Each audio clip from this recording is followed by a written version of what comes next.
Every day, I post a new video, all about the big stars from Hollywood's old days. If you love this kind of drama and classic glamour, please subscribe, hit the like button, or leave a comment. It really helps me out, and it's free. Thanks for watching. Now, let's start the story. After Rob Reiner died, the hurt didn't stop after the funeral. Not by a long shot. What happened next really shocked the family. When they finally read the will, Rob's sons, Roy and Jake Reiner, were totally surprised. The huge $200 million fortune that Rob built from years of being famous and working hard, all of it was going to charity. Not 1 cent was going to his family. Right then, their sadness turned into something else. It felt like betrayal. It wasn't just about losing Rob anymore. It felt like they were being wiped out of their own family history. People close to the family say Jake couldn't stay quiet. He apparently got very angry, saying his parents picked the whole world over their own kids. That comment spread quickly, causing even more trouble. Very soon, lawyers were called, and the family feeling went from warm to very cold. What began as sadness turned into a big legal fight.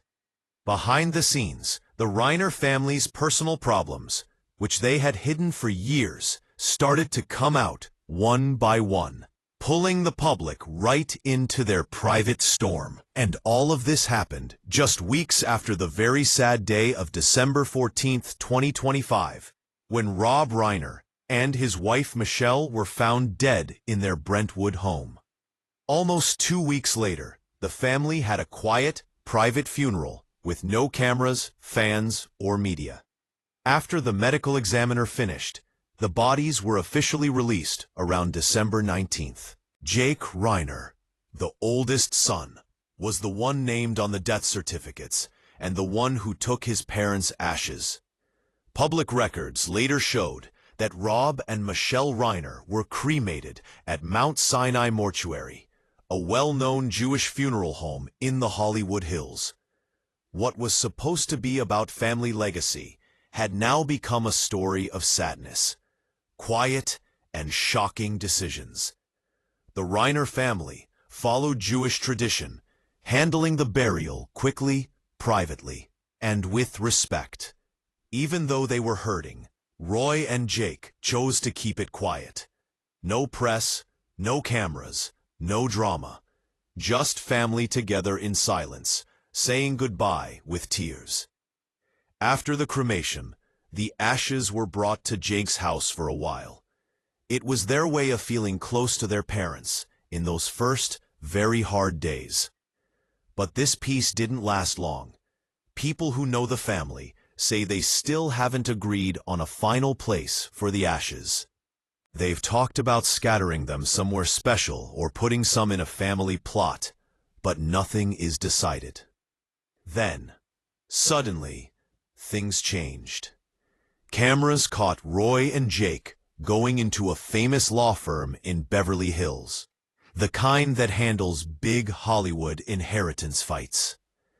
They were both wearing black and dark sunglasses, trying to be low-key, but you could feel the stress. Reporters took pictures as the brothers went inside without speaking. Those photos were everywhere online in hours, and the headlines went crazy. A $200 million Reiner inheritance fight is coming. The timing shocked everyone. The pain was still so fresh. People asked why they were moving so fast. Why get lawyers when they were still so sad? That's when everything changed again. The spotlight got brighter and the rumors got louder. Roy and Jake didn't talk, refusing to add to the noise. Romy, their sister, also stayed completely silent. She looked tired and sad, avoiding the camera flashes. Jake tried to protect her, walking ahead to shield her. But the press didn't stop. They pushed closer, yelling questions and taking pictures non-stop. turning private grief into a public Hollywood scandal. Questions exploded about inheritance rights, who was in control, and whether Rob Reiner's will was even officially legal yet. As Roy and Jake came out of an elevator, reporters attacked them with questions. Who's managing the money now? Who's in charge? The questions echoed in the cold hallway, making a sad moment feel like a courtroom. These were two people who had lost both parents less than 2 weeks ago. Yet the world was treating it like a court case, not a tragedy. While everyone was focused on photos of the brothers at the law office, a big secret came out, and this one was huge. A source close to the family said that Rob Reiner had planned this whole thing long before he died. Almost no one knew that almost all of his $200 million was meant to go straight to charity. At first, the news spread quietly, but the effect was massive. Friends, fans, and Hollywood people were stunned. How could Rob, a family man for so long, leave almost nothing for his own children? But according to one longtime family friend, Rob's choice wasn't about being angry or distant. It came from a strong personal belief he'd had for years. He thought people only grow when they have to stand on their own. He wasn't trying to punish his kids. He was trying to get them ready for life. Rob always said that too much money can be a trap. It can make you less ambitious, less motivated, and steal your sense of purpose. That's what he believed until the end. And according to that same friend, Rob talked about each of his children needing to be independent for different reasons. But for his son Nick, he was especially worried. Rob really believed that too much wealth could hurt Nick more than it could ever help. That belief shaped every part of his will. Rob Reiner truly thought that protecting someone all the time doesn't make them strong. It just puts off them learning responsibility. In his mind, money was never the solution. Giving a big fortune to someone already having a hard time would just add more pressure, not peace. Rob felt that only real effort, facing life directly, could teach Nick what he was really worth and how important his own choices are. He often said that shielding someone forever stops them from ever learning to stand on their own. But for Jake and Romy, Rob saw something different. He saw drive and independence. Jake had made his own path early, with his own job and life, separate from the family name. Romy was just as determined, working hard on creative projects and building her career with quiet strength. Rob admired that. To him, Jake and Romy were already making their own place in the world, becoming who they were without using his fame or money. That's why he didn't see an inheritance as proof of love. They didn't need it. He once said proudly that his kids could handle life on their own. They're tougher than people think, he joked. A close source explained that to Rob Reiner, being a good father wasn't about the money you leave. It was about the strength your children have when you're gone. He believed true success wasn't about raising heirs to a fortune. It was about raising survivors, people who could keep going without a safety net, who could face the world without needing someone to catch them. Because of this strong belief, Rob had made his wishes clear long before he died. He wanted his children to succeed on their own. The main part of Rob Reiner's empire, nearly $200 million, was always planned to go to charitable foundations. To him, money needed a purpose. He didn't want it to become a crutch that would stop his kids from truly growing up. Rob firmly believed that wealth should never trap people. It should keep moving, keep building, and keep giving back to the world that gave him so much. According to one insider, this wasn't just talk. Rob made sure every detail was legally solid. He took exact steps so no one could change, fight, or weaken his wishes. He even picked someone specific to handle selling the Brentwood home and several other properties he owned. Once all the legal work was done, every penny from those sales was set to go directly into the foundations he chose long ago. And these weren't random choices, not at all. Rob picked causes that had been important to him for years. Education, healthcare, and community programs that help regular people get ahead and find hope. A longtime friend remembered a moment that now seems almost like a prediction. On a calm evening, Rob once said, "Parents don't live to pave the road for their children. Parents live to teach them how to walk." Back then, it sounded simple, almost poetic. Now, it feels like his final message, written right into his legacy. The same source admitted that Rob knew this decision would hurt. He knew his children would be angry, maybe even feel betrayed at first. He expected tears, confusion, and resentment, all of it. But he believed that with time, they would understand. Rob always thought about the long term, beyond the immediate pain, trusting that his kids would eventually see the bigger picture. Even though that belief feels harsh when you see a family broken apart overnight, it carries a lot of weight. The loss was sudden, the timing was cruel, and emotions were raw when the truth finally came out. But according to sources who know about the legal setup, Rob had built a plan that couldn't be changed. It left no room for loopholes or emotional appeals. His plan was final, unshakable, and built to last, just like the legacy he left behind. There was nothing left for the kids. No inheritance, no safety net, no exceptions. The will was locked tight, leaving zero room for splitting anything up or making deals. And then a new, even heavier truth started to come out. Insiders said those quiet, repeated visits Jake and Romy made to fancy law offices weren't just about paperwork. They were about heartbreak, disbelief, and growing anger. Behind those shiny glass doors in Beverly Hills, emotions were exploding. What the public thought was calm silence was actually something breaking apart in private. The sound of a family falling apart behind closed doors. Once Jake and Romy finally saw all the details of the will, the weight of it crushed them. According to someone close to the situation, Romy broke down crying during one of the first meetings with lawyers. Through her tears, she apparently kept saying, "This isn't fair.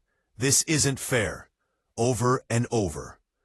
In that moment, the legal papers stopped feeling like simple documents.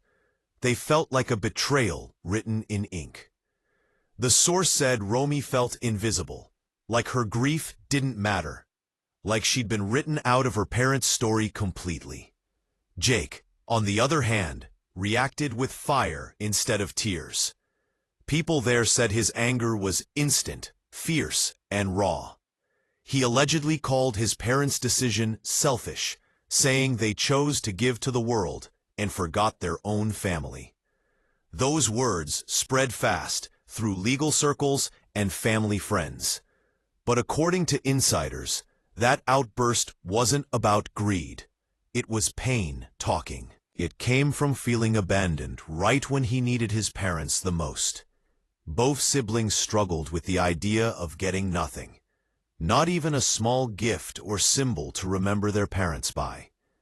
They weren't fighting against their father's love for charity. Not at all. What hurt the most was the feeling of being erased from their own family's history. As one insider put it, they didn't want the money. They wanted to still feel like they mattered. That quiet pain became the emotional heart of what would soon become one of Hollywood's most personal and sad inheritance battles. That crushing feeling of being erased is what pushed Roy and Jake into a whirlwind of meetings with lawyers. To them, this fight wasn't just about money. It was about dignity. They wanted answers, justice, and to feel that their voices still mattered. According to insiders, the siblings started looking very closely at every line of Rob Reiner's will, studying the trust setups, and looking for any legal details they might be able to challenge. It wasn't easy, but for them, it felt like the only option left. One person who was at those tense meetings said the atmosphere was suffocating. At one point, Jake reportedly asked with a shaky voice, "Are we still their children, or just details that can be thrown away?" The question hung in the air, full of heartbreak. The lawyers could explain all the legal steps, but none of that could touch the raw pain in the room. That's when things got serious. Romy and Jake stopped just talking and started fighting back. They put together a powerful legal team, experts known for handling the toughest inheritance fights in Hollywood. Leading the team was Daniel Kraus, a fierce lawyer famous for taking on impossible wills, and Evelyn Hartman, a top specialist in charitable trusts and complicated money structures. This was no longer about discussion. It was about confrontation. From the very first meeting, the tension was so thick you could feel it. Kraus didn't sugarcoat anything. He reportedly told them straight, "If you want fairness, this is going to be long and ugly." Without pausing, Jake shot back, "We're not afraid. We've already lost everything." The words hit hard. They weren't a strategy. They were heartbreak turned into defiance. With that, the legal plan was officially moving. The team's plan focused on challenging how Rob's charitable trusts were set up. They would argue that the trusts unfairly left his own children with nothing. Hartman explained that if they could prove there was unfair pressure, influence, or something unbalanced about how the trusts were made, the whole structure could be questioned, maybe even overturned. His list of movies is like a Hollywood best-of list: When Harry Met Sally, Misery, A Few Good Men, The American President, and Stand By Me. These weren't just praised by critics, they made massive amounts of money at the box office. During his best years in the late 80s and 90s, Rob's directing fees alone were huge, sometimes reaching tens of millions per film, and it didn't stop there. Thanks to smart contracts, Rob had a share of the profits from the back end, which meant that every time those films played on TV, were streamed or re-released, the checks kept coming. His movies didn't just make money once, they made money for decades. Then came one of the biggest power moves of his career, creating Castle Rock Entertainment in 1987. The studio quickly became a Hollywood giant, backing unforgettable projects like Seinfeld and The Shawshank Redemption. When Castle Rock was eventually sold and reorganized in the early 1990s, Rob's ownership share turned into an enormous payout. It was one of the biggest jumps in his entire net worth. But Rob wasn't just a filmmaker. He was a smart investor, too. He put money into real estate across Los Angeles, especially in expensive neighborhoods. His main Brentwood property, bought in 1991 from Norman Lear for $4.75 million, shot up in value over the years, later estimated to be worth between $10 and $13.5 million. Every move he made, from film to property, was calculated, steady, and smart. That's how Rob Reiner didn't just make Hollywood history. He built a lasting empire. Rob Reiner didn't just live well, he lived smart. He also owned a beautiful beachfront house in Malibu's very private and expensive Colony area. He reportedly bought it in the 1990s for around $4 million, and over the years, the property's value exploded, later estimated between $15 and $20 million at its peak. When he wasn't there, insiders say the house was rented out for hundreds of thousands of dollars a month, a serious source of income hidden in paradise. And that wasn't the only prime real estate he owned. Rob's property collection included places in Beverly Hills, Brentwood, and other elite parts of Los Angeles. Each one benefited from the constant boom in Hollywood's luxury housing market. Put it all together, and the pattern is very clear. Rob Reiner's wealth didn't come from luck or hype. It came from lasting a long time, having control, and making very sharp moves in film, TV, and real estate over a whole lifetime of focus and drive. But the money didn't stop with property or movie paychecks. Another big source was long-term royalties. Classics like This Is Spinal Tap and When Harry Met Sally kept playing worldwide on TV networks and streaming platforms year after year. Each royalty check might have seemed small alone, but together they added up to millions over time. Quiet money that never stopped flowing. One big moment came late in Rob's career, when the long copyright fight over This Is Spinal Tap was finally settled. That legal win gave Rob and his co-creators more control over their creative rights and the money that came with it. For Rob, it wasn't just about the payout. It was about fairness, recognition, and creative ownership. The victory not only made him more financially secure, but also stood as one of his final statements as an artist who believed that what you create should always belong to you. Outside of Hollywood's glitz, Rob Reiner handled his money with quiet precision. He kept his investments clean, careful, and safe, the kind that don't make headlines, but make sense. He focused on solid stocks and safe financial tools that steadily protected and grew his wealth, especially during slower years when he wasn't directing. Rob's secret was always stability over flash. But what most people never knew was how much of that success came from Michelle Reiner's sharp instincts. She wasn't just the supportive partner in the background. She was hands-on, smart, and strategic. Michelle gave advice on projects, helped with production decisions, and according to insiders, helped steer the family away from the risky money traps that have ruined many other Hollywood fortunes. She had a quiet strength, the kind that didn't make headlines, but made every dollar count. When you add it all up, All in the Family, Castle Rock Entertainment, the hit films, the endless royalties, and the expensive real estate across Brentwood and Malibu, the picture is undeniable. Together, those moves built an empire worth about $200 million.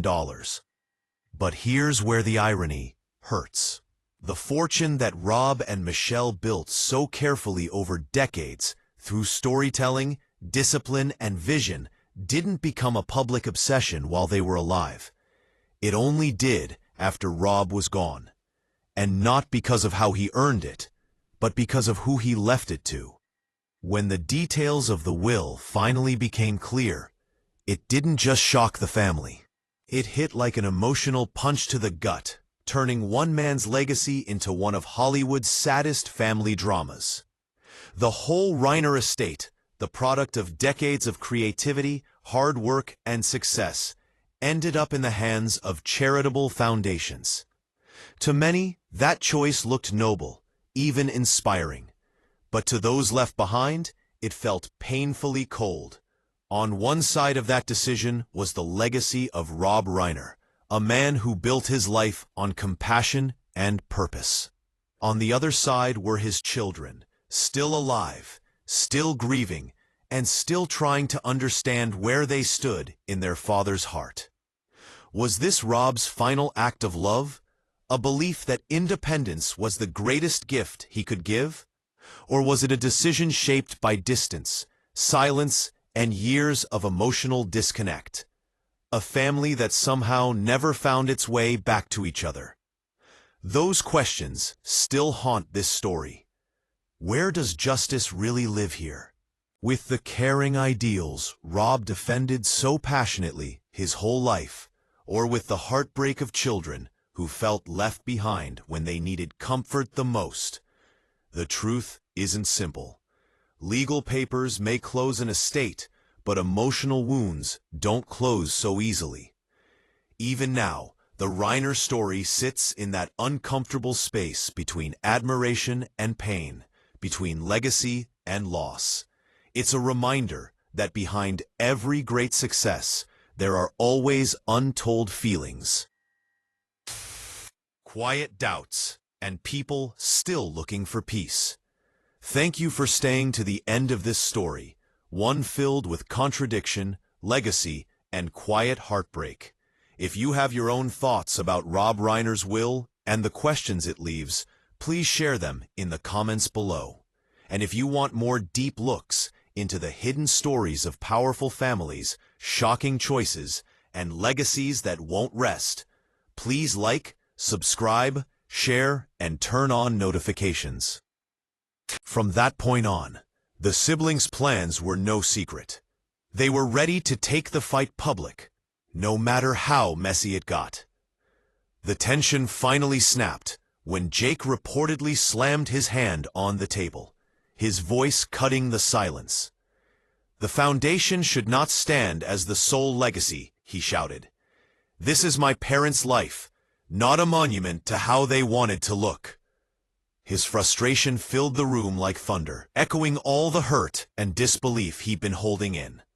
Romy, sitting next to him, didn't yell, but her words were just as strong. She looked right at Kraus and said firmly, "I don't want a portion. I want everything.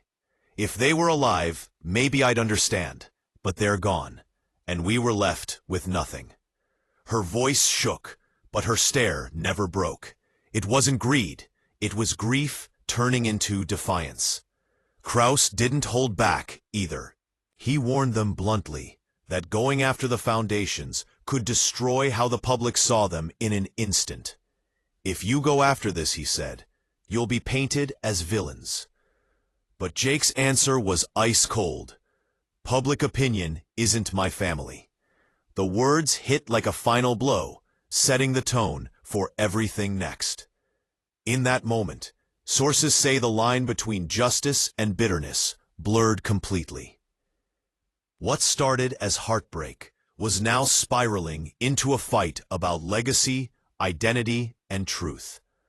The legal team went into full action, searching through notes, emails, and any conversation they could find that might show what Rob Reiner was thinking when he made his final decisions. Kraus reportedly told them flat out, "If this goes to court, it won't just be about money.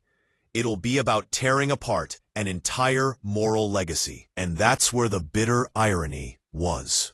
The very values Rob Reiner lived by, independence, responsibility, self-reliance, had now become the exact reasons his children were fighting back. For them, this wasn't a life lesson anymore. It was a decision made when no more conversation was possible, when love had been replaced by silence. While the public kept praising Rob Reiner as a symbol of generosity, inside his own family, that same legacy was tearing them apart, leaving behind a quiet heartbreak that no foundation could ever fix. One insider revealed that Rob Reiner truly believed his children would understand one day. He just didn't live long enough to realize they weren't ready yet.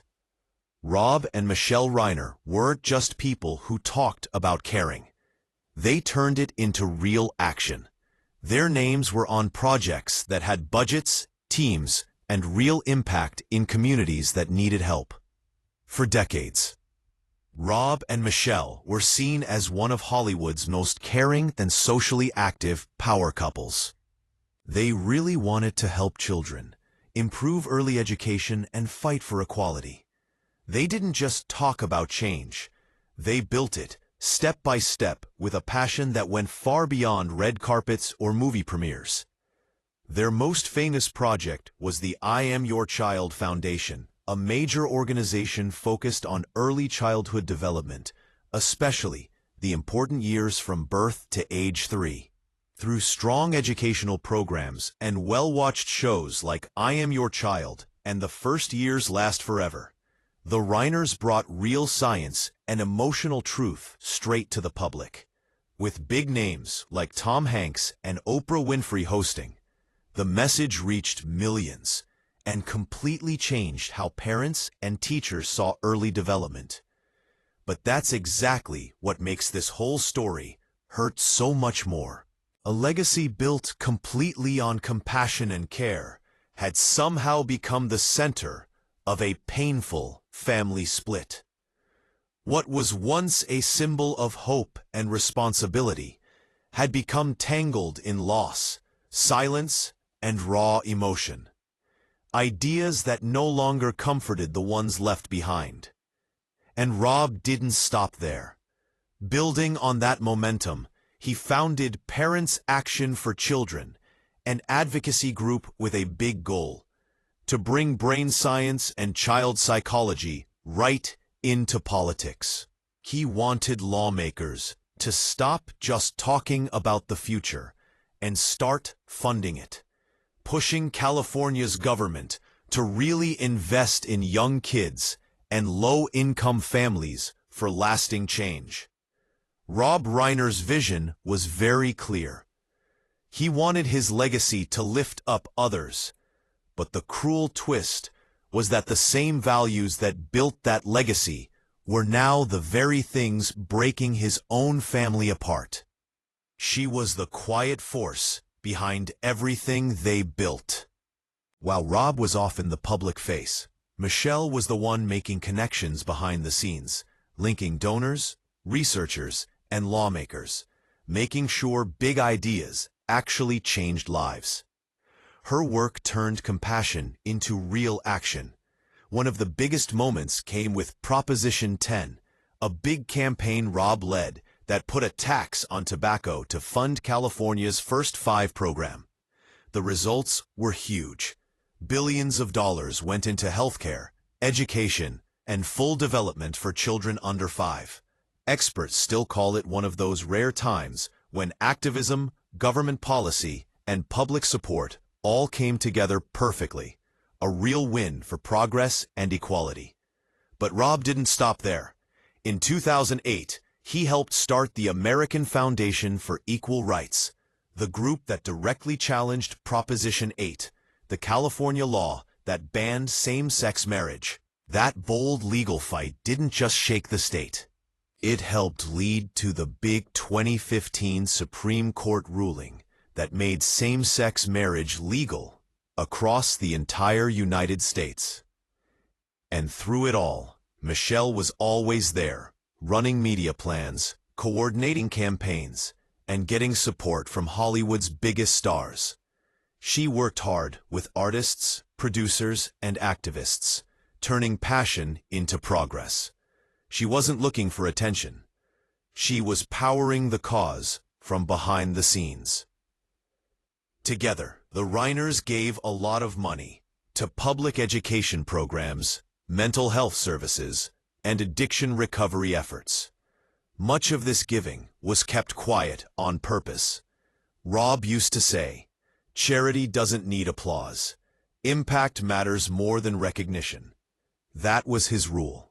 And Michelle lived by it too. Even film, the art that made Rob famous, became another tool for his activism. His movies often carried strong messages about empathy, justice, and courage. He turned many of his movie premieres into fundraisers for causes he cared about. From early education to civil rights, Michelle with her sharp eye as a producer, helped mix creative storytelling with real-world change in a way few Hollywood couples ever could. Behind every camera flash and headline, their hands were there, working quietly, building something real and lasting. What the public saw was success. What they didn't see was the endless heart that powered it all. Rob and Michelle Reiner weren't the kind of people who just put their names on a project and left. They showed up. Both served on advisory boards for community development programs across California, especially ones about child welfare and early education. They sat through long meetings, read reports carefully, and even questioned budget plans until every dollar made sense. Their dedication was deep. It wasn't about their image. It was about making a difference. They also gave millions to Democratic political efforts over the years, becoming important supporters behind the scenes.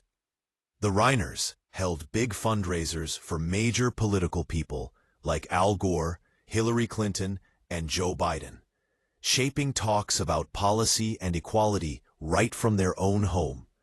Rob even thought about running for governor of California once, but finally decided not to, saying his family and his values meant more than any political job. As years passed, Rob became known for his strong political voice, especially his loud criticism of Donald Trump. In 2017, he helped start a committee dedicated to looking into election interference and protecting democracy itself. And as always, Michelle was right beside him. This time, helping to produce the tough documentary God and Country, which took a close look at the rise of Christian nationalism from a critical view, which started a national debate. In the end, the Reiners' legacy wasn't measured by money or fame. It lived on through real-world change. Their fingerprints were all over California's policies, education systems, and cultural shifts that kept moving forward long after they left the spotlight. Millions of children got better early education programs because of them. Millions of same-sex couples finally got legal recognition after years of struggle. And progressive voices, the ones often ignored, were made louder far beyond Hollywood because Rob and Michelle refused to stay quiet. So when the news broke that Rob Reiner had chosen to leave most of his money to charity, the people who knew him best weren't surprised. They expected it. To them, it wasn't a shock or a scandal. It was simply the last logical step for a man who spent his whole life turning compassion into something that lasted. It wasn't a crazy twist. It was just him being consistent. But it does raise the next big question. How did Rob Reiner actually build a fortune of nearly $200 million? That kind of wealth doesn't just appear. It was the result of over 50 years of constant hard work in entertainment, built piece by piece, deal by deal, with no shortcuts. It all started with acting. Rob first became famous in living rooms across America thanks to the classic TV show All in the Family. His role made him a household name and launched his stardom. His face, voice, and timing were unforgettable. But those TV paychecks weren't what built the big wealth. That was just his first act, the setup before the real game began. The real money started coming in when Rob moved behind the camera. As a director and producer, he reached a whole new level of creative control and financial power.